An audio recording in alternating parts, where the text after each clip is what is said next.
Olá, quero saudar a todos com a paz do nosso Senhor e Salvador Jesus, né? Aqueles que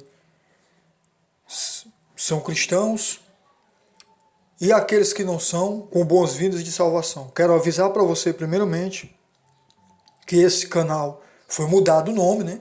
Agora é Yeshua, está voltando, e o nome do Instagram é o mesmo nome do canal, certo? Yeshua está voltando, esse é o novo nome do canal. Peço a você que ainda não se inscreveu, para você se inscrever ativando o sininho, certo? Para que o YouTube venha entender que você quer receber as notificações de vídeo, quer receber outros vídeos. Eu peço também que você divulgue esse canal para o máximo de pessoas, para que eles conheçam o nosso trabalho, que é um trabalho sério, é um trabalho evangelístico, tá certo? Eu quero avisar para você também que eu tenho uma página no Facebook também com o mesmo nome do canal, Yeshua está voltando. É só você ir no meu Facebook, tá certo? Cleidson Panred Melo. E você vê lá na página Yeshua está voltando, que é a página que eu sou administrador, junto com o irmão Daniel Abreu, né? É o mesmo nome deste canal e o mesmo nome do Instagram. E ali você vai receber várias mensagens da parte do Senhor, você vai receber estudos também, tá certo? Quero avisar você que tem o objetivo desse canal, me ajude a chegar a 100 inscritos, porque se eu chegar a 100 inscritos nesse canal, eu vou estar falando do meu testemunho, né? Como é que eu aceitei a Jesus Cristo como meu Salvador, né? O que fez, o que aconteceu para que eu viesse, né? Aceitá-lo, o que aconteceu comigo, né? Eu vou contar o testemunho caso eu chegue a 100 inscritos, tá certo? Esse desafio eu até divulguei no final do ano. Eu quero agradecer aqui quem já se inscreveu nesse canal, tá certo? Quem não se inscreveu, eu peço novamente que se inscreva. Hoje eu vou estar abordando o estudo sobre, pouco polêmico, né? Se a congregação cristã no Brasil é uma seita. E aqui, como eu estou falando nesse momento, eu vou abordar, né, pontos, se ela é uma seita, se ela é um ministério sério, e aí você vai descobrir através desse estudo se ela é uma seita ou não. Vamos lá. A congregação cristã no Brasil foi fundada pelo missionário Luiz Francesco. Ele era pentecostal, residia em Chicago, nos Estados Unidos. Dedicou-se a um trabalho de evangelismo, promovendo diversas conferências em várias cidades, em todos os lugares por onde passava, pregando o evangelho, e seus seguidores abriram e mantiveram casas de oração. Todos os italianos tinham grande consideração por ele e por seu trabalho, e por sua vida íntegra. Ele viajou para Buenos Aires, juntamente com seus amigos Guglielmo Lombardi e Lúcia Menria. Abriu lá uma casa de oração. Em 1910, foram para São Paulo fazer trabalho de evangelismo, principalmente entre os imigrantes italianos, nascendo então a Congregação Cristã no Brasil. Em seguida, Francesco foi para o norte do Paraná, onde deixou seguidores. Apesar da perseguição, Francescon voltou aos Estados Unidos e retomou várias vezes ao Brasil, com a finalidade de supervisionar o trabalho que tinha iniciado. Atualmente, o templo sede está localizado em São Paulo, no Brás, com capacidade para 4.000 pessoas. A congregação mantém relatos com o número de batismos e casas de oração estabelecidas, e de acordo com relatórios, mais de 1 milhão de pessoas já foram batizadas, e que mantém quase 8.000 de casas de orações, principalmente em São Paulo, Paraná, Rio de Janeiro e Minas Gerais. Agora, até aqui, né? Até aqui podemos ver na introdução que parece um ministério sério, né? Parece um ministério que foi fundado por Luiz Francesco, você viu aqui. Luiz Francesco conheceu Lombardi, conheceu Guglielmo e Lúcia Menria, né? e abriu várias casas de oração. Abriu um em São Paulo, em 1910, fez trabalhos evangelísticos, né? Teve imigrantes italianos também. Aí Francescon foi para o Paraná e deixou outros seguidores em mesmo meio à perseguição. E a sede atualmente fica localizada no Brás.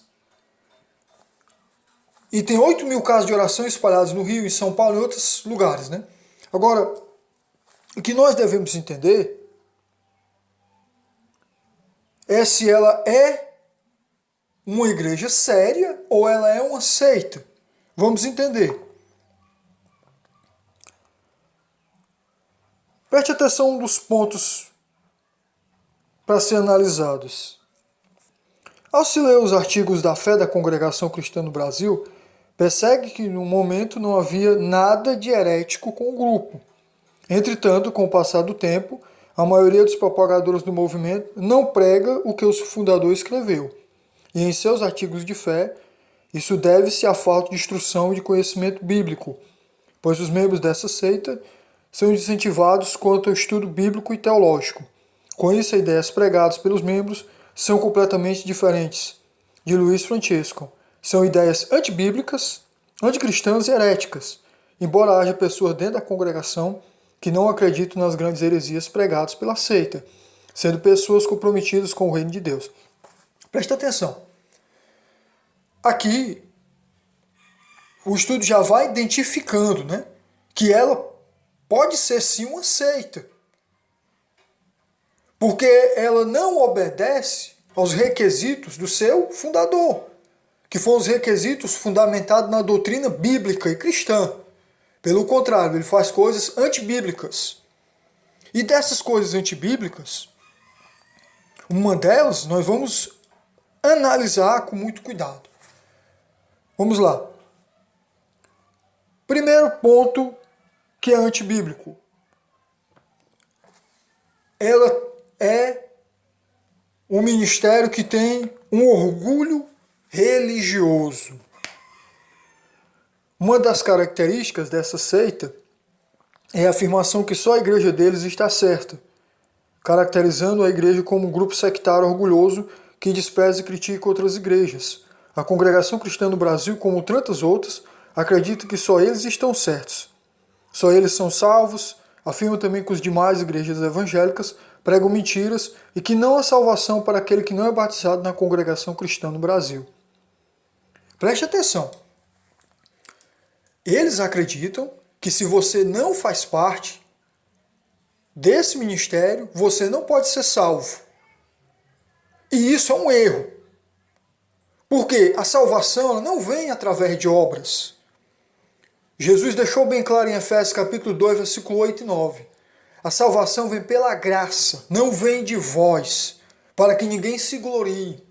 Ou seja, a graça manifestada em Jesus, não manifestada em homens. A graça redentora de Jesus Cristo.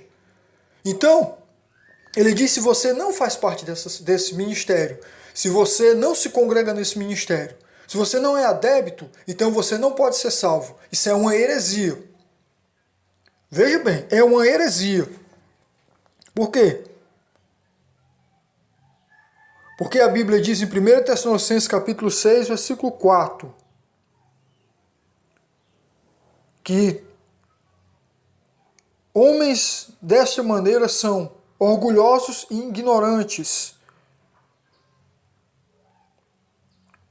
Entendeu? Abandona a simplicidade da fé cristã. Então isso é algo herético. Eles dizem que só eles estão certos. Então está errado. Isso é algo errado. Isso é um equívoco. Nenhum ministério pode dizer, só o meu ministério aqui é o certo, os outros são errados. Só o meu ministério leva a salvação, os outros errados. Não. Isso já é uma forma de seita.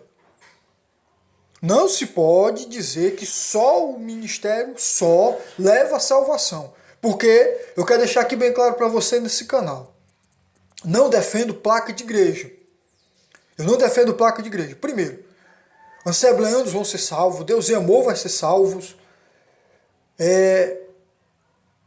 Outros ministérios vão ser salvos, seja você pentecostal, tradicional, entendeu? Não importa. Importa você obedecer e praticar as palavras de Cristo, de Yeshua. Não as palavras de homens, mas de Jesus Cristo. Você precisa praticar a Bíblia, praticar o que está escrito, as Escrituras.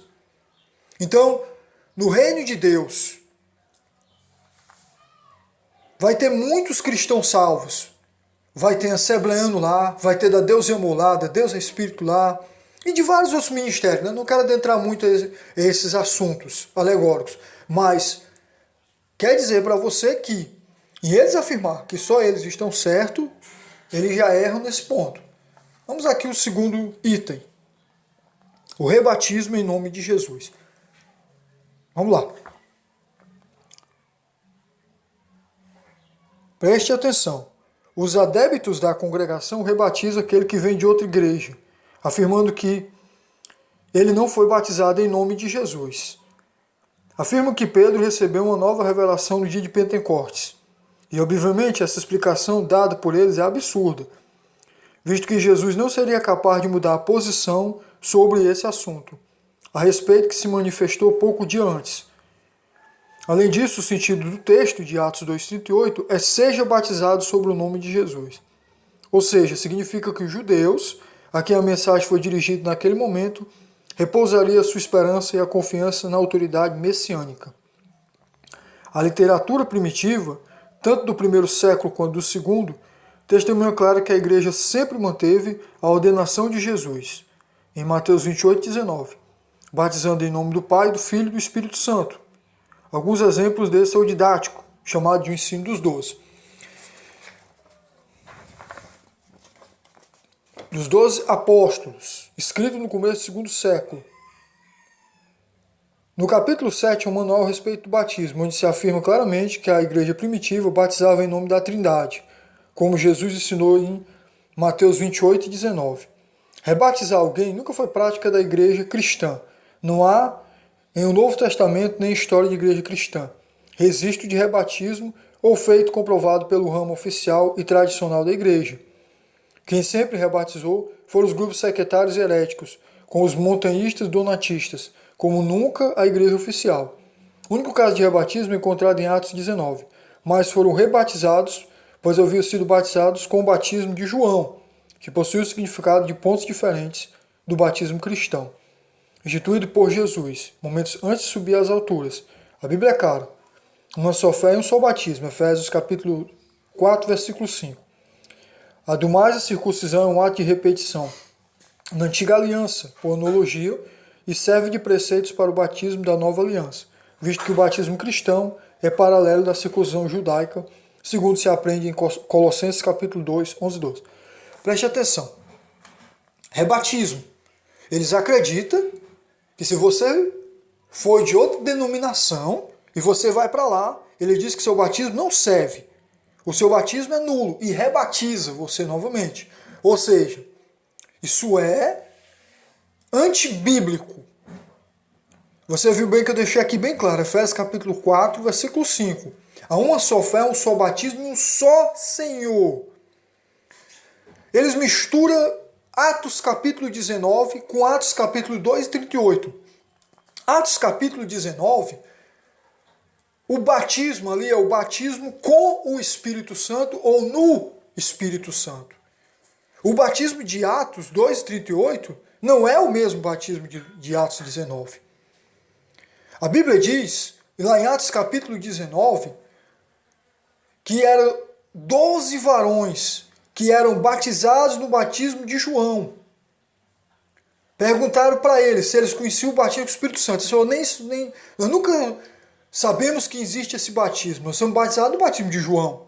E a Bíblia diz que Paulo impôs a mão sobre aqueles 12 varões, eles tanto falavam em línguas como profetizavam. Ou seja, o batismo de Atos capítulo 19 é o batismo com o Espírito Santo ou no Espírito Santo. Não é o rebatismo. Entendeu? O rebatismo nas águas não existe. Isso é uma evidência antibíblica. Se você foi batizado nas águas para imersão de pecados, é só um batismo, não dois. Então todo ministério que rebatiza novamente aquele que já foi batizado é uma seita. Isso é herético. Isso não é bíblico. Isso não é certo. Então eu quero que você entenda esse segundo ponto. Que eles entendem a forma de rebatizar de forma errada. Ou seja, o batismo de Atos 19, como eu estou explicando, é o batismo com o Espírito Santo. Ou no Espírito Santo. Não é o mesmo batismo que Cristo falou para os discípulos. Batiza em nome do Pai, do Filho e do Espírito Santo. Aquele batismo é batismo de imersão. Não é o batismo no Espírito Santo ou com o Espírito Santo. Há uma controvérsia muito grande no que eles entendem. E o que é interessante é que nenhum registro da congregação cristã no Brasil, os antigos registros, foi registrado um rebatismo. Luiz Francesco era um homem sério, um homem que pregava o evangelho, um homem que ganhava almas, um homem que fazia a vontade de Deus. Um homem vivia em comunhão com o Senhor Jesus em santidade, mas ele jamais ensinou que os membros ou adeptos desse movimento fossem rebatizados. Não. Quem ensinou isso foi outras pessoas que chegaram nesse ministério e transformaram ela, infelizmente, nessa confusão. Vamos para o terceiro tópico. Eles são proselitistas. Ou seja, o que é um proselitismo? Um proselitismo é que eles não evangelizam ninguém. Eles querem evangelizar outras pessoas de outros ministérios. Ou seja, eles querem pescar de aquário. Como diz o ditado, ditado no meio cristão. Eles querem pescar de aquário. Por exemplo, você que é assembleano, eu não posso te evangelizar para você ir para o meu ministério. Isso é pescar de aquário. Você que é da Deus e Amor, eu não posso te evangelizar para você passar para o ministério, ou você que é de outro ministério. Não é isso? Então, isso é uma forma errada. E eles dizem outra coisa. Ele diz que você tem que ir para lá, porque lá é o único que é certo. Então, já começa errado. Eu quero deixar aqui bem claro. Quem evangeliza dessa forma são outras seitas. São os TJs, certo? Os TJs, Adventistas do Sétimo Dia. Os mormons são seitas, né? E a Cristã do Brasil faz a mesma coisa. Eles fazem a mesma coisa, faz o mesmo sentido. Injeta o veneno do fanatismo naqueles que não conhecem a verdade, para conseguir o seu objetivo. Os adeptos dessa seita são capazes de usar métodos mundanos, ou seja, a deflamação, a calúnia, deflamar o ministério, caluniar, vários tipos de sentido para que você venha fazer parte de lá. Ou seja, isso é errado. Aqui nós vemos mais um erro desse ministério. Vamos para outro tópico. O outro tópico é sonhos e revelações em vez da Bíblia. Os adeptos da congregação cristã no Brasil vivem de sentimentos, por tudo que fazem dentro ou fora do templo, atribuem o fato de serem sentidos pelo Espírito. Agem dessa forma, como se fossem robôs nas mãos de Deus. Afirmam também ser desnecessário o estudo das Escrituras e de assuntos religiosos, apelando para revelações particulares. Eles usam sonhos, revelações e sentimentos para defender suas práticas e seus pontos de vista, através de versículos descontextuados, enganando os ingênuos e de pouco conhecimento. Jesus afirmou que haveriam falsos cristos, falsos profetas, que fariam sinais para enganar muita gente. Mateus 24 e 24.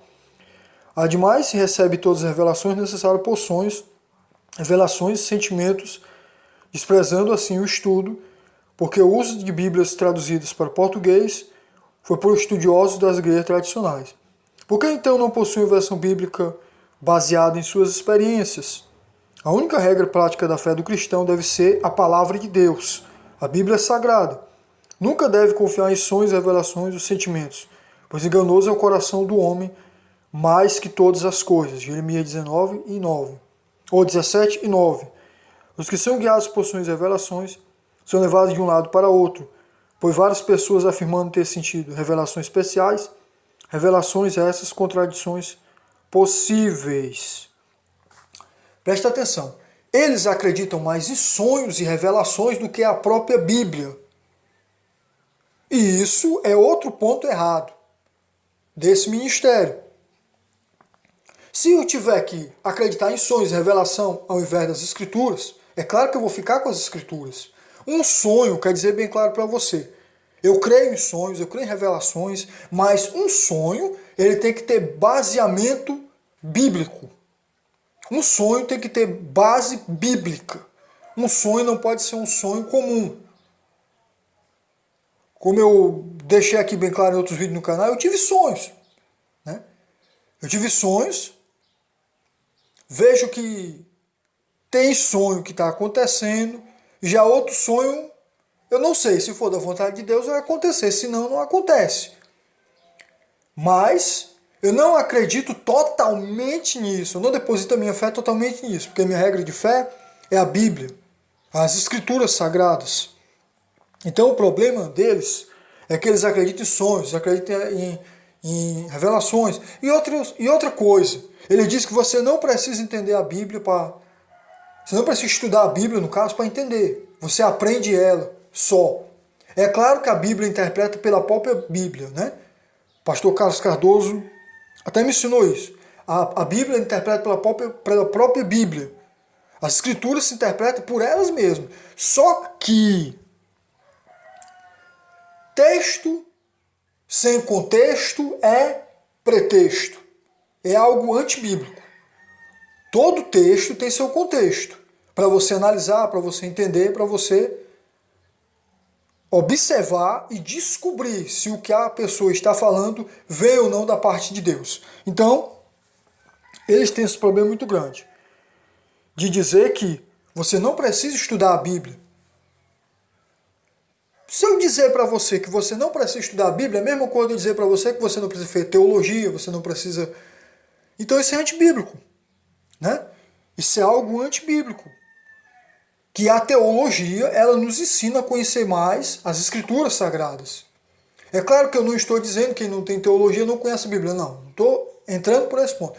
Eu só estou dizendo que é necessário colocar toda a minha confiança na palavra de Deus, não em sonhos e revelações.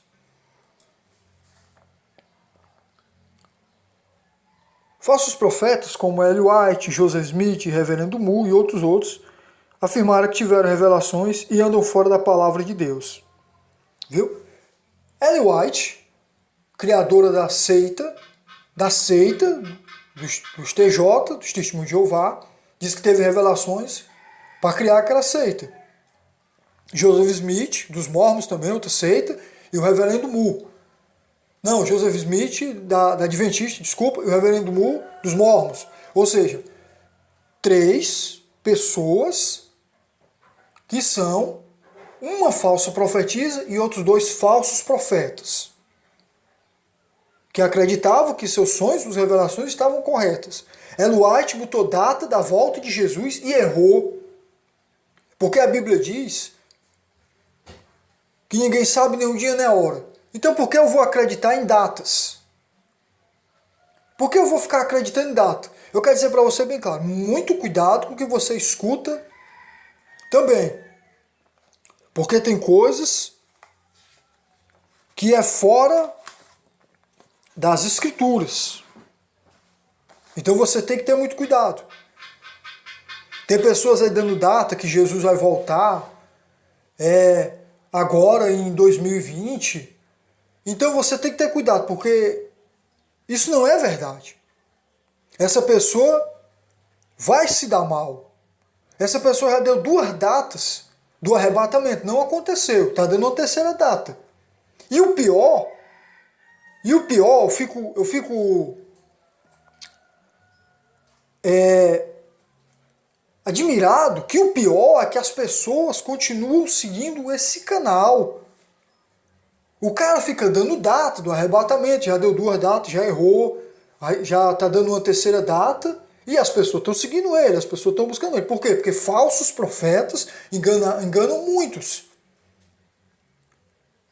Então todos aqueles que distorcem a palavra de Deus, todos aqueles que distorcem as escrituras, todos aqueles que desfazem as escrituras, é um falso profeta. Ou aqueles que deixam de acreditar na Bíblia, é um falso profeta. Aqueles que dizem que o nome de Jesus é um nome pagão, que diz que o livro de João não é o livro correto de aceitar, nem o de Apocalipse, e existe 3 arrebatamentos, 2 arrebatamentos, é falso profeta, é prosélitos. Isso não tem cabimento, meus amados. Então, o nome desse canal é Yeshua Está Voltando, não para radicalizar, porque o nome de Jesus é Yeshua, não. Não é Jesus, é Yeshua, não. O nome de Jesus é Jesus em português. Em aramaico, Yeshua. Em hebraico, Yahshua. Yahshua. Mas isso não quer dizer que o nome de Jesus seja um nome herético. Não. Sabe por quê? Porque o nome de Jesus foi comprovado, há relatos dentro do aramaico e dentro do grego. Acharam pergaminhos que foram encontrados no Mar Vermelho em tempos depois de Cristo, que os discípulos escreveram e compararam com as escrituras, e é a mesma coisa. É o mesmo sentido. Então, não venha acreditar nessas coisas.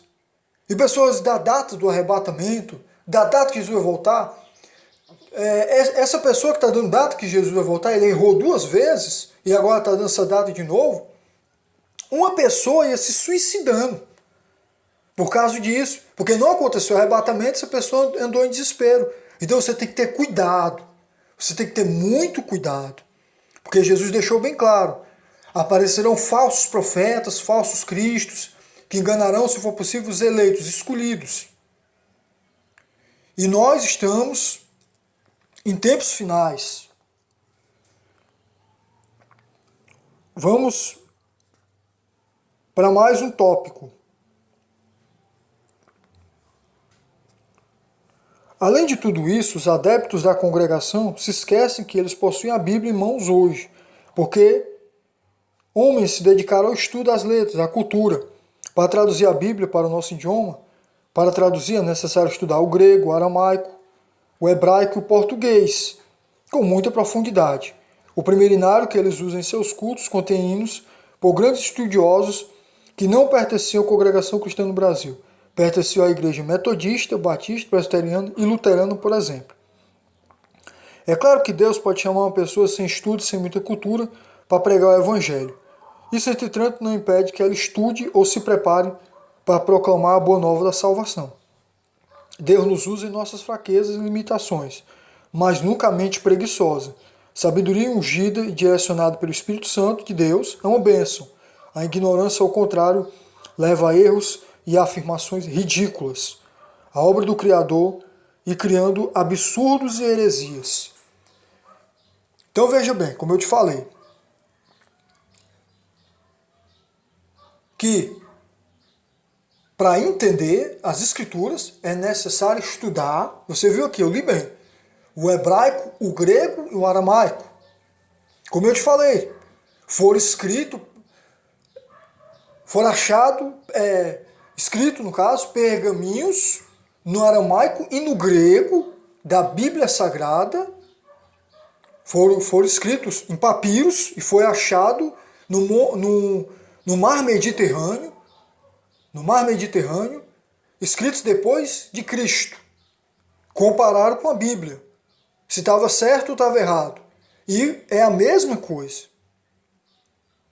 Então esses que ficam defendendo, não, você não pode chamar o nome de Jesus, não. O nome de Jesus é Yahshua. O nome de Jesus é Yahoshua. O nome de Jesus é Yehoshua. Não é Jesus. É Yehoshua. É Yahoshua. Você tem que ter cuidado. Você tem que ter muito cuidado com essa seita, igual a Cristã do Brasil. Muito cuidado. Porque essas seitas querem desviar você da verdade. Querem desviar você da palavra de Deus. E usa até métodos mundanos, como a ignorância, como a arrogância, como a prepotência, como a soberba, para tentar arrastar você para lá. Então, outro tópico que identifica que a Cristã do Brasil é uma seita, é esse tópico, que eles acreditam em sonhos e revelações, mais do que as escrituras sagradas. E nós vamos ver aqui outro tópico fundamental. Salvação pelas obras. Os pregadores da congregação cristã no Brasil erram com doutrinas fundamentais, com a justificação da doutrina da justificação pela fé em Jesus Cristo. Apesar dessa doutrina ser apresentada de uma forma correta e bíblica em seu credo oficial, o que acontece é que os adeptos dessa seita estão envolvidos pela emocionante clínica de revelações de forma tão acirrada e cega, que deixam apresentar a irmandade, a verdadeira crença da seita no seu começo. Determinados costumes orientais nos tempos bíblicos, como o ósculo santo, o uso de véu por parte das mulheres, são totalmente necessários para a salvação de uma pessoa. Afirmam também que quem não é batizado com batismo na congregação não será salvo jamais. Com isso estão pregando a salvação pelas obras. Estão dizendo que pessoas são justificadas pela observância dos costumes e práticas peculiares de sua igreja, negando a graça incondicional de Deus através da obra expiatória do nosso Senhor Jesus Cristo. Esse ensino, na verdade, é o maior problema da congregação cristã no Brasil, pois uma das marcas características de uma seita é a negação e deturpação da doutrina de justificação pela fé em Jesus Cristo, ensinado no Novo Testamento, sistematizado por Agostinho e revitalizado por reformadores como Lutero, Ziegler, e a mensagem foi pregada também por Luiz Francesco. Outro fato que eles afirmam que não se pode ter certeza da salvação. Isso eu sugeriria de buscar a salvação nas obras, certo ritual religioso da igreja. A Bíblia ensina que o cristão pode ter certeza da sua salvação. João 3, 16, 18, Romanos 8, 16, João 1, 12, 13, 1 João 5 e 13. Ou seja, eles acreditam, outro fato errado, que o que eles fazem de obras vai levar eles à salvação. Isso nega a salvação através de Jesus, a obra expiatória do Cordeiro de Deus. Isso é um erro. Isso é um erro grave.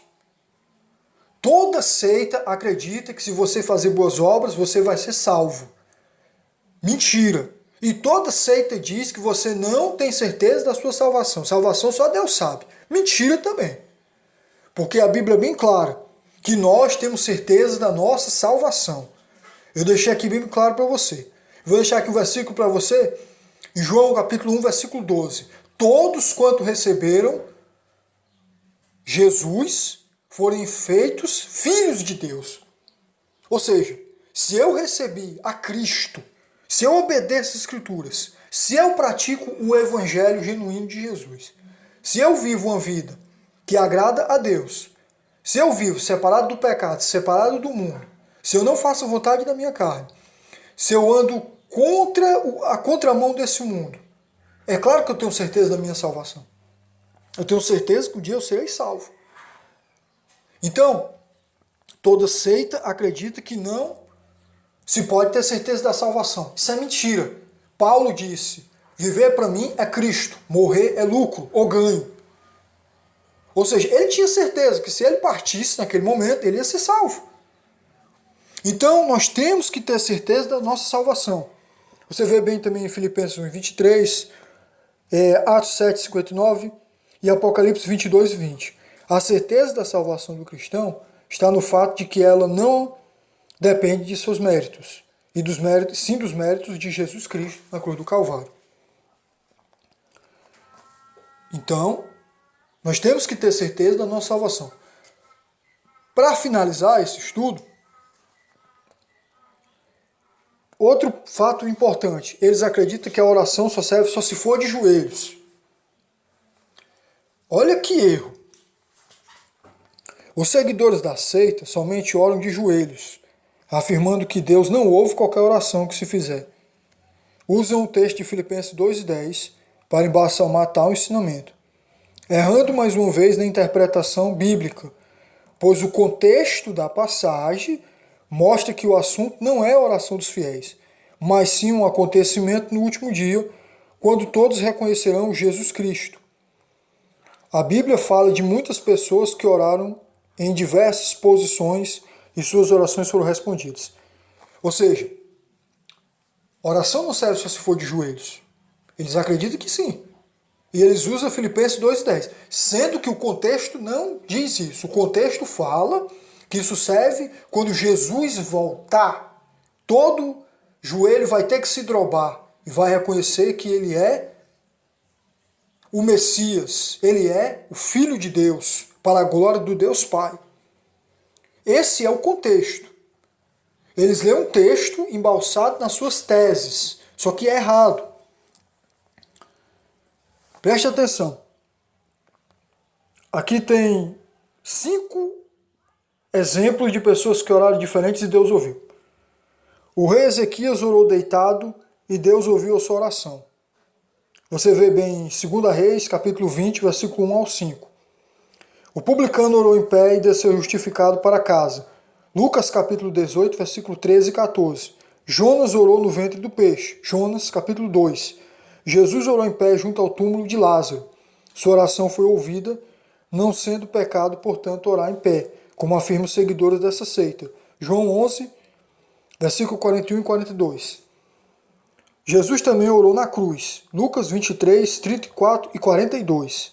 Dizer que Deus não atende a oração de quem ora em pé ou quem não ora de joelhos está em pecado é contrariar a própria Bíblia.